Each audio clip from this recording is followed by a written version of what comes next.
Hola cinéfilos, buenos días, buenas tardes, buenas noches a la hora que estén viendo esta reseña. Gracias por darle clic al botón de play o al enlace. Vamos a hablar de una película que ha sido esperada por mucha gente, de mi parte también. He estado esperándola muchísimo tiempo. Ha recibido muchísima atención mediática en festivales.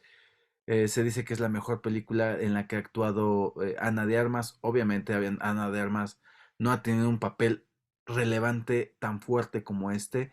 Este es su primer papel que la está enmarcando de manera mediática y de manera, de alguna manera escandalosa dentro de la industria del cine, siendo cubana ella, de descendencia o de ascendencia latina. Es algo grande, bastante grande, y me refiero a Rubia o Blonde, en su nombre en inglés de Andrew Dominic. Está producida por Plan B y, bueno, enmarcada y lanzada, comprada por Netflix.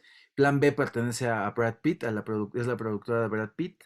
Y quiero entrar directamente al grano de Blonde, porque es una película y hace un tiempo, me refiero a hace como unos 5 meses más o menos, que escribí del documental que sacó también Netflix sobre las cintas eh, telefónicas grabadas de las llamadas, de algunas de las llamadas de Marilyn Monroe que sugerían, pues, varias cosas, ¿no? Sugerían, eh, entre ellas, la relación triangular entre el presidente John F. Kennedy y su hermano Bobby, Marilyn Monroe.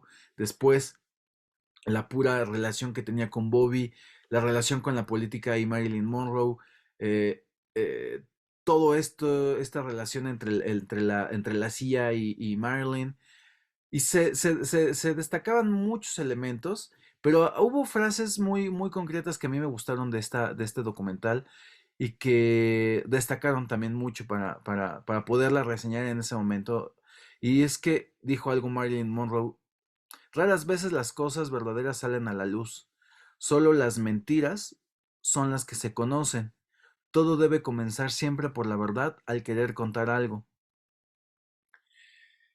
Y también algún productor y escritor dentro del documental comenta que la verdad en el caso de Marilyn Monroe es como entrar en la boca de un león. Esto lo dijo Anthony Somers respecto a lo que era entrar al caso de Marilyn Monroe y más a la muerte de Marilyn Monroe. Y me llamó mucho la atención que al ver la película confirmé lo que dice mucho el documental. Y destaco también lo que comenté hace algunas semanas cuando hablé del documental sobre Lady Di, la princesa, The Princess, que aquí le nombraron Lady Di, creo, se llamó aquí el documental, The Princess, que al igual que de Lady Di, Marilyn Monroe, también tenemos fragmentos de dónde tomar algunos documentales, algo que se dijo, algún libro, ¿no? Y ahora que sale la película de Blunt, que está basada en el libro de Joyce Carol Oates, esta escritora que con esta novela llegó a ser finalista para el premio Pulitzer. Y pues la verdad es que ella ha dicho varias veces que la novela, que el libro no es una biografía, es una novela basada en la realidad, tomada desde coordenadas de la realidad, pero que no es una biografía. Y esto nos lleva también al terreno de la biografía ficticia, que es lo mismo que hizo Pablo Larraín con Spencer, interpretada por Kristen Stewart, ¿no? Que relata desde puntos muy puntuales que se conocían de Diana, toma la ficciona desde la realidad, pero la ficciona, no es algo que se haya visto que sucedió, pero toma puntos de la realidad de ese momento en Diana para poder ficcionar algo, ¿no? Es lo mismo que hace aquí Dominic, Andrew Dominic, que lo conocimos mejor por hacer películas como el asesinato de James, el asesinato de, ay, no me acuerdo muy bien de la película, por el cobarde, el asesinato de Jesse James por el cobarde Robert Ford. Él es el director y ha dirigido varios documentales también para Netflix y varias cosas, pero destaco mucho esa película. Andrew Dominic tiene un ojo muy específico para Marilyn Monroe y un tratamiento visual también muy específico para el personaje de Marilyn. Eh, Rubia se centra muchísimo más en dos partes. La dicotomía que significaba Norma Jane o Norma Jean y Marilyn Monroe, el personaje creado para las masas, para la industria cinematográfica, ¿no? Pero comienza con Norma Jean desde el principio, ¿no? Comienza desde una niña alejada de su madre por una enfermedad mental y sin una imagen parental. Entonces aquí hay una fractura parental como tal. Esta personalidad que se crea como Jean, como Norma Jean, es muy introvertida y no tiene cómo sacarla al mundo hasta que crea a Marilyn Monroe, que este personaje de Marilyn Monroe es la que le da la fortaleza para poder salir a hacer películas, a ser modelo de fotografías. Y siempre esta imagen de Marilyn Monroe fue cosificada, subestimada, ninguneada intelectualmente por la propia industria. Nadie creía que Marilyn Monroe leyera tanto, que estuviera interesada en obras de Dostoyevsky, de de escritores renombrados. Nadie se imaginaba que citara a autores rusos, ¿saben? O sea, la ninguneaban. ¿Cómo era posible que una rubia que actúa de tonta en varias películas sepa esto, no? Y entre una narrativa que viaja entre lo onírico y lo real, entre la persona real y la ficticia, y como si solo la ficticia tuviera que enfrentar todo lo que la persona real, que Norma Jane no quiere enfrentar o no puede enfrentar, esto lo enfrenta Marilyn Monroe, ¿no? Sirve como un caparazón de protección para el personaje para la persona de Norma Jean. Y es muy importante cómo Dominic hace esta dicotomía importante en el personaje de Marilyn, porque la hace muy evidente incluso en el tratamiento de la narrativa, de la, de la corrección del color. Esos tratamientos en blanco y negro, pero también el cambio del formato de la pantalla. A veces es un formato de 3:4, a veces es un formato wide, a veces es un formato más como si estuviéramos viendo una foto tomada con celular. ¿Saben? Eh, es un cambio de formatos y es una narrativa muy, muy peculiar, pero se divide en dos, en el blanco y negro y en el formato normal a color. Entonces, cuando vemos el formato blanco y negro, el monocromático, trata de contar todo lo que es lo onírico, lo que puede ser irreal, también la pesadilla, ¿no? Los sueños, las pesadillas, aunque también eh, el color está, la pesadilla está dentro del mismo tratamiento del Technicolor o del color como tal. Y esto ayuda mucho a no caer en la denuncia formal o frontal hacia cierto tipo de personajes que aparecen ahí y que los reconoces inmediatamente, pues es el caso de de John F. Kennedy y algunos otros productores de la industria. Sirve para no hacer como una denuncia frontal, pero sabes perfectamente quiénes son, ¿no? También ayuda, y esta película me refiero mucho que desmitifica la mojigatez del cual se ha nutrido mucho la imagen como tal de Marilyn Monroe. No me refiero a la mojigatez en un sentido peyorativo, sino esta cara de inocencia destruida, que sí lo fue, pero desmenuza todo esto de por qué era este personaje. entre estos viajes entre lo onírico y lo real, entre la persona real y la ficticia, y es un paseo de imágenes entre sus películas más emblemáticas, entre fotos que hemos visto, y con base a esas imágenes de películas y con base a esas fotos que hemos visto, se crea una historia, ¿no? De Marilyn Monroe, intercaladas con las vivencias que salieron en los medios, que se casó con DiMaggio, que se casó con Arthur Miller, el autor de La muerte de un viajante.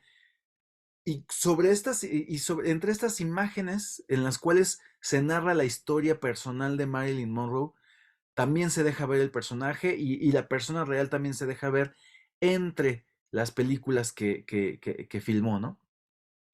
Es como si leyéramos una historia personal entre la historia de un personaje, entre párrafos y viñetas al mismo tiempo, y que el objetivo del director y de la historia es que no diferenciáramos entre las dos, pero que sí supiéramos cuándo entra una y sale la otra.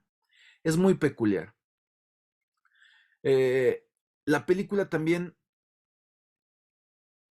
trata siempre a Marilyn Monroe y a Norma Jane de manera distinta.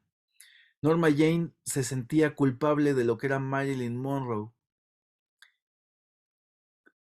siempre objetizada, siempre manipulada, siempre eh, llevada al límite, ninguneada, y Norma Jane se daba vergüenza del personaje de Marilyn Monroe, y aquí entra el narrador de un personaje que nunca existió, que existía solamente en la mente de Norma, de Norma Jane, porque como hubo esta fractura y esta ausencia parental de parte del padre, ella se figura cartas donde el padre le escribía, le decía que ya pronto la podía contactar, que la había visto en su última película. Y esta narrativa, este narrador ficticio, es también juez de Norma Jane, porque era lo que ella no quería que su padre viera si este hubiera existido o si este hubiera estado presente, ¿no? Es una relación complicada tanto con la madre como con el padre, una mamá desquiciada, loca, que siempre la culpó por varias cosas, y un padre ausente y creciendo en orfanatos, pues fue una niñez quebrantada, resquebrajada.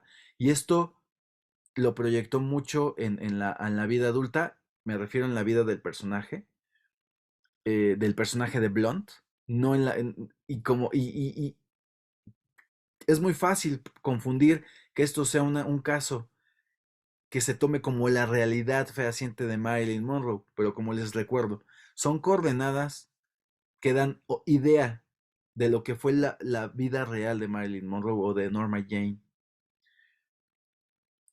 Es una biografía muy peculiar, una biografía ficticia, quiero recalcar, no es una biografía, no es una película biográfica, intenta ser biográfica, es como si estuviéramos viendo un documental falso. Esa es la misma idea que tiene Dominic y que tiene Joyce al escribir el libro y Dominic hacer la película. Dominic también hace el guión para la película, por lo tanto, es una adaptación libre del propio libro de Joyce, y creo que eso le da un muy buen tratamiento porque son dos visiones totalmente distintas, y el manejo de la cámara sobre la película en el personaje de Marilyn Monroe es muy cambiante también. De pronto vemos planos subjetivos, de pronto vemos planos abiertos, de pronto vemos cómo otros personajes ven a Norma Jane o a Marilyn Monroe, de pronto vemos las tomas de cine dentro de la propia película, o sea, una metarealidad. Vemos, el manejo de la cámara es muy cambiante, y y me refiero al manejo de la cámara porque también de pronto vemos la toma de la cámara desde el punto de vista de un tercero hacia el personaje, y esta cámara se mueve al mismo ritmo que el personaje, como una cámara en mano. Es una biografía ficticia muy, muy peculiar, pero es muy emotiva, es muy dura también. Y creo que el hablar de blonde o de rubia no es cosa fácil tampoco, y tampoco para el espectador va a resultar bastante fácil, ¿no? Es una película difícil. Si tú esperas ver algo sencillo, la verdad es que no. Tiene escenas muy, muy fuertes, tiene escenas, puntos de vista semióticos muy interesantes también.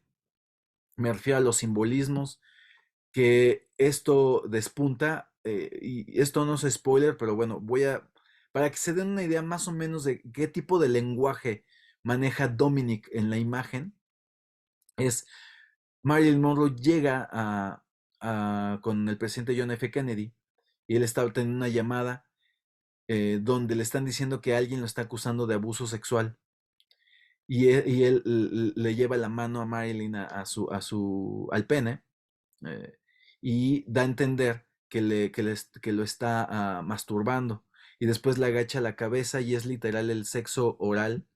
Y mientras ella está haciendo el sexo oral en la televisión, como estaba de contexto la Guerra Fría, se levantan los cañones y hay explosiones, y eso es un simbolismo del sexo oral, y de cómo, aunque no se ve como tal la imagen del sexo oral y la explosión de los cañones, tú es como entiendes la semiótica, ¿no? Entonces, Dominic es muy inteligente en el manejo de los simbolismos de la imagen para poder plasmar esas situaciones complicadas, y, por lo tanto, fuertes, vergonzosas para el personaje de Marilyn, vergonzosas para el personaje de Jane, y que también desmitifica la propia imagen purista de John F. Kennedy, ¿no? Los norteamericanos tienden mucho a encumbrar estas imágenes de los presidentes, son tan nacionalistas que los encumbran, entonces se vuelven imágenes morales muy fuertes, y son seres humanos, fueron seres humanos como cualquier otro, y tuvieron errores y cometieron monstruosidades, y probablemente la relación entre estos tres, Bobby, John F. Kennedy y Marilyn Monroe, era este juego sexual, ¿no? Y esta película lo desmitifica como tal, lo plasma como tal. Sabes quién es, lo llaman el presidente, pero sabes quién es, ¿no? Entonces, la película denuncia y confronta de manera muy inteligente, históricamente hablando. Y creo que eso es un muy buen relato. La actuación de Ana de Armas es impresionante, es eh, muy buena, muy dolorosa. Yo no veo diferencia entre que si es latina y es el acento latino hablando inglés. La verdad es que la actuación y el desempeño actoral de Ana de Armas es tan fuerte que el acento pasa a un tercer o cuarto plano. No es importante. No sé si por esta película la vayan a nominar al Oscar, porque la película no encumbra a estos personajes que están encumbrados por la propia sociedad norteamericana, y no entran en este juego de ser mitificados, o al contrario, destruye la imagen de Kennedy, destruye esta idealización de la propia industria, y destruye también la doble moral de la industria cinematográfica, que incluso hoy en día pues es más peligrosa, porque hay una doble capa de doble moral, ¿no? Entonces, pero no voy a entrar en esos temas. Al final de cuentas, Blonde o Rubia es una película muy efectiva, que sí requiere mucho del espectador, dura casi 3 horas. Les recomiendo que le tengan paciencia, pero ya una vez que entiendes la narrativa, que entiendes el manejo del personaje, el manejo de la meta realidad de la propia persona y del propio personaje de Marilyn Monroe, eh, creo que vas a poder navegar muy bien entre lo que te quiere contar el director y el escritor. Y creo que es una muy buena película. Véanla, ya está en Netflix. Si ya la vieron, déjenme los comentarios acá abajo. Síganme en mis redes sociales como Luis Bontrier, en Twitter y YouTube, y en Facebook como Cuadernos de Cine. Suscríbanse. Muchas gracias a los que ya se suscribieron. y nos vemos a la próxima reseña. Cuídense, hasta la próxima.